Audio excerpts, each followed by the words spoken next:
سارے کافر اکٹھے ہو کے آ گئے تھے، حضور کے گھر کا گھیرا ڈال لیا تھا کہ آج چھوڑیں گے نہیں، لیکن حضور ان کے سروں میں خاک ڈالتے گزر گئے۔ حفاظت اللہ نے اپنے محبوب کی ہے۔ بلکہ حضرت علی المرتضیٰ کو بستر پہ لٹایا، علی میرے بستر پہ سو جاؤ، امانتیں دے کے تم بھی صبح آ جانا۔ حضرت علی بھی سو گئے، حضور کی حفاظت تو ہے ہی ہے، حضرت علی بھی سو گئے۔ جب صبح اٹھے تو انہوں نے دیکھا یہ تو علی المرتضیٰ ہے۔ اللہ اکبر، بڑے پریشان ہوئے کہ حضور کدھر گئے۔ اچھا، کسی نے حضرت علی سے پوچھا کہ تمہیں کیسے نیند آ گئی؟ ننگی تلواریں لیے وہ گھر کے ارد گرد تھے اور آپ چادر اوڑے سوئے تھے حضور کے مغالطے میں، وہ آپ کو بھی تو نقصان پہنچا سکتے تھے۔ تو حضرت علی نے کہا حضور نے کہا تھا علی میرے بستر پہ سو جاؤ، صبح اٹھنا، امانتیں دینا اور مدینے آ جانا۔ مجھے یقین تھا سوؤں گا بھی، صبح اٹھوں گا بھی، امانتیں بھی دوں گا، مدینے بھی پہنچوں گا، اس لیے کہ حضور نے فرمایا ہے۔ جب حضور نے فرما دیا ہے تو پھر ہو کے رہے گا۔ جب حضور ہجرت کرتے ہوئے جا رہے تھے نا، 100 سرخ اونٹ حضور کی گرفتاری کے لیے نام رکھا ہوا تھا۔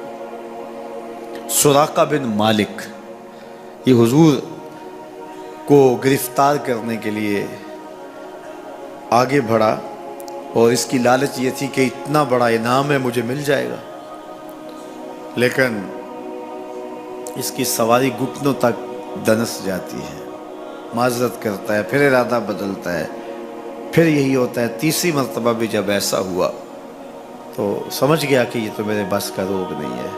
اب اسے پریشانی ہوئی کہ جو آج اس حالت کے اندر بھی اللہ کی اتنی تائید کے سائے تلے ہیں، تو کل جب یہ دوبارہ پلٹیں گے اور مکہ ان کے قبضے میں ہوگا تو پھر میرے ساتھ نہ جانے کیا سلوک ہوگا۔ تو کہا کہ حضور مجھے امان لکھ دیجئے۔ تو حضور نے کیا فرمایا؟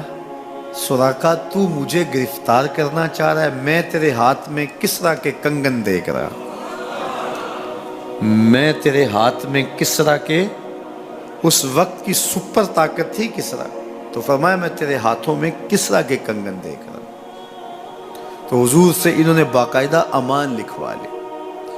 اللہ اکبر۔ حضرت عمر کا زمانہ ہے، ایک جنگ میں حضرت سراقہ بن مالک بھی تھے، تو کافر قلعہ بند ہو گئے اور یہ جب ان کے اوپر حملہ آور ہوتے ہیں تو وہ اندر سے پتھر پھینکتے ہیں، فصیل عبور نہیں کی جاتی۔ تو سراقہ بن مالک کہنے لگے کہ مجھے آپ منجنیق میں ڈال کر کے ان کے قلعے کے اندر پھینک دو اور میں اندر سے جا کے دروازہ کھول دوں گا، تو پھر تم آ جانا۔ تو لوگوں نے کہا سراقہ کیا بول رہے ہو؟ وہ بڑی غلیل کی طرح منجنیق ہوتی ہے، کہا اس میں ڈال کے تجھے پھینکیں گے، جب تو گرے گا تیری ہڈیاں باقی نہیں بچیں گی، پھر وہ تلواریں لیے کھڑے ہیں تجھے زندہ چھوڑیں گے۔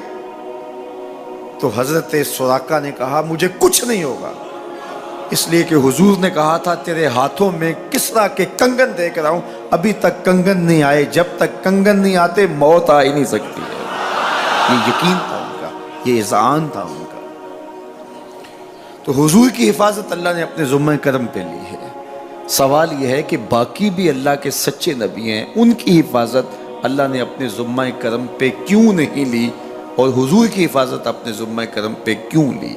باقی بھی کتابیں اللہ کی سچی منزل من اللہ کتابیں ہیں، ان میں تحریف راہ پا گئی، لیکن قرآن مجید کی حفاظت اللہ نے اپنے ذمہ کرم پہ لی۔ کیوں؟ تو اس کا جواب یہ ہے کہ اگر کوئی نبی شہید ہو جاتا ہے تو نیا نبی آنے والا ہے، اس کی جگہ کو پر کر دے گا۔ اگر کسی کتاب میں تحریف راہ پا جاتی ہے تو کوئی بات نہیں، نئی کتاب نازل ہونے والی ہے۔ حضور کی حفاظت اس لیے کی کہ اگر حضور بھی شہید کر دیے جاتے ہیں تو پھر حضور کے بعد تو کوئی نبی آنے والا نہیں ہے، اور کتاب اللہ کے اندر اگر تحریف کر دی جاتی ہے فَبِأَيِّ حَدِيثٍ بَعْدَهُ يُؤْمِنُونَ، تو قرآن کے بعد تو کوئی اور نسخہ نور نازل ہی نہیں ہونے والا، تو لوگ ہدایت، روشنی اور اجالا کہاں سے لیں گے؟ اس لیے اس کتاب کو بھی باقی رکھا گیا اور مصطفیٰ کی بھی حفاظت فرمائی گئی۔ حضور کے آنے کے بعد اتمام دین ہو گیا. انا خاتم النبیین لا نبی بعدی، میں آخری نبی ہوں، میرے بعد کوئی نبی نہیں ہوگا. اور میں نے عرض کیا 100 آیات قرآنیہ، 210 احادیث اور صحابہ، تابعین، ائمہ اور بزرگوں کے ہزارہ اقوال اس میں موجود ہیں. سبحان الذی اسری بعبدہ، جس نے اپنے بندے کو سیر کرائی، من المسجد الحرام الی المسجد الاقصی، اللہ اکبر، مسجد حرام سے مسجد اقصی تک. مسجد حرام سے اس سفر کا آغاز ہوا ہے. ام ہانی کے گھر میں حضور استراحت کر رہے تھے، دروازہ اندر سے بند کیا ہوا تھا اور جبریل امین کو حکم ہوتا ہے میرے محبوب کو سر عرش لے کے آؤ. تو جبریل حاضر خدمت ہوئے تو دروازہ بند پایا، عرض گزار ہوئے مالک کیا کروں؟ کہا کہ تو نے دروازے کو دستک نہیں دینی کہ میرا محبوب تیرے لیے اٹھ کے دروازہ کھولے. اللہ اکبر. تو مالک کیا کروں؟ کہا چھت سے سوراخ کرو. اور جبریل نے چھت سے سوراخ کیا اور وہاں سے سمٹ کے حضور کے قدموں میں آ بیٹھے. صحیح حدیث میں آتا ہے جبریل کے 600 نوری پر ہیں، ایک پر کھولے تو شرق سے لے کے غرب تک، شمال سے جنوب تک پھیل جائے. اور اتنے بڑے بڑے 600 پر، تو 600 پر جس جسم پہ ہوں گے وہ جسم کتنا بڑا ہوگا. معراج کی شب چھوٹے سے سوراخ سے آیا، دنیا کو بتایا کہ محبوبوں کے در پہ آئیں تو بڑے ہو کے نہیں، چھوٹے ہو کے آیا کرتے ہیں. تیرے ہندیاں سندیاں محبوبہ، اگر آپ کی توجہ ہو تو، تیرے ہندیاں سندیاں محبوبہ، میں کافر ہوا جے میں ہوا. اپنے وجود کی جب تک نفی نہیں نہ کی جاتی کچھ ملتا ہی نہیں ہے. جبریل سمٹ کے حضور کے قدموں میں آ بیٹھا. محبوب اب بھی سوئے ہوئے. اللہ اکبر. تبارک اللہ، شان تیری تجھی کو زیبا ہے بے نیازی. کہیں پہ جوش لن ترانی، کہیں تقاضے وصال کے. کوئی کوہ طور پہ جا کے کہہ رہا ہے رب ارنی انظر الیک، مالک دیکھنا چاہتا ہوں نقاب اٹھا دے. جواب ہوتا ہے نہیں نہیں تم نہیں دیکھ سکتے. اور ادھر محبوب سویا ہے، جبریل حاضر خدمت کھڑا ہے. محبوب اٹھو، رب انتظار کر رہا ہے. وہ جبریل قبل قدمہ، میرے محبوب کے قدم چوم لے. تو جبریل نے اپنے کافوری ہونٹ حضور کے قدموں پہ رکھ دیے. قبل تفعیل ہے، تفعیل کثرت ماخذ چاہتا ہے، یعنی اس کا معنی یہ نہیں کہ ایک بار چوم، اس کا معنی ہے بار بار چوم. تو جبریل حضور کے قدم چوم رہے ہیں. بشر تے چادر تان کے ستا، نور چمے پہ تلیاں. بشر تے چادر تان کے ستا، نور چمے پہ تلیاں. جس دی خاطر سجیاں ہویاں نے عرش بری دیاں گلیاں. بشر تے اگے وددا ہی جاوے، نوری رہ گیا تھلے. جس ویلے انہوں ود دیاں ویکھیا، آکے بلے بلے بلے. کوئی حد ہے ان کے عروج کی، بلغ العلاب کمال. حضور علیہ السلام کو ام ہانی کے گھر سے حتیم میں لایا گیا. صحیح حدیث ہے. حتیم میں لا کر حضور کے صدر انور کو چاک کیا گیا اور قلب اطہر حضور کے سینے سے نکال کر کے ایک تشتری میں رکھ کے آب زمزم سے غسل دیا گیا. اور حضور فرماتے ہیں یہ سارا منظر میں کھلی آنکھوں سے دیکھ رہا ہوں. حضرت امام بدر الدین عینی علیہ رحمہ عمدۃ القاری شرح صحیح بخاری کے اندر لکھتے ہیں کہ جو ہی حضور کے قلب اطہر کو دیکھا تو جبریل اشش کر اٹھے. انہوں نے لفظ کیا کہے، قلب وقیع فیہ عینان تبصران و اذنان تسمعان. واہ واہ، کیسا دل ہے جس میں 2 آنکھیں ہیں جو دیکھتی ہیں، 2 کان ہیں جو سنتے ہیں. حضور کا دل عام لوگوں کے دلوں کی طرح نہیں ہے.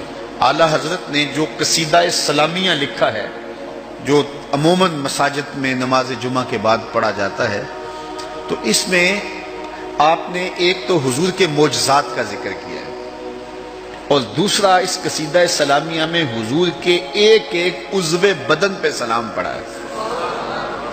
کبھی انگلیوں پہ سلام، نور کے چشمے لہرائیں دریا بہیں، انگلیوں کی کرامت پہ لاکھوں سے. کبھی ہاتھوں پہ سلام، ہاتھ جس سمت اٹھے غنی کر دیا، موج بحر سماحت پہ لاکھوں سلام. کبھی بازوؤں پہ سلام، جن کو بارے 2 عالم کی پرواہ نہیں، ایسے بازو کی قوت پہ لاکھوں سلام. کبھی ہونٹوں کو سلام، پتلی پتلی گلے قدس کی پتیاں، ان لبوں کی نزاکت پہ لاکھوں سلام، کبھی حضور کے سر انور کو سلام، جس کے آگے سر سروراں خم رہے، اس سر تاج عزت پہ لاکھوں سلام۔ ایک ایک عضو بدن پہ سلام پڑا ہے۔ تو ایک ایک عضو پہ سلام پڑھتے پڑھتے جب اعلی حضرت حضور کے دل پہ آئے تو اعلی حضرت کا قلم رک گیا۔ اور اب اعلی حضرت کی یہاں بولی دیکھیے، یہاں آئے تو بولے دل سمجھ سے ورا۔ ایک ایک عضو کی بات کی ہے، احادیث بھی ملتی ہیں، اب حضور کے دل کے بارے میں کیا لکھوں؟ اعلی حضرت بولے دل سمجھ سے ورا، مگر یوں کہوں غنچائے راز وحدت پہ لاکھوں سلام۔ یہ اللہ کے رازوں کا امین ہے حضور کا قلب اطہر۔ اللہ اکبر، کائنات کی سب سے بڑی حقیقت حضور کا قلب اطہر، وہ دل جس میں خدا کے جلوے سموئے ہوئے ہیں۔ اللہ اکبر۔ حضور فرمایا تنام عینایا ولا ینام قلبی، لوگوں سنو، میری آنکھیں سوتی ہیں، میرا دل نہیں سوتا۔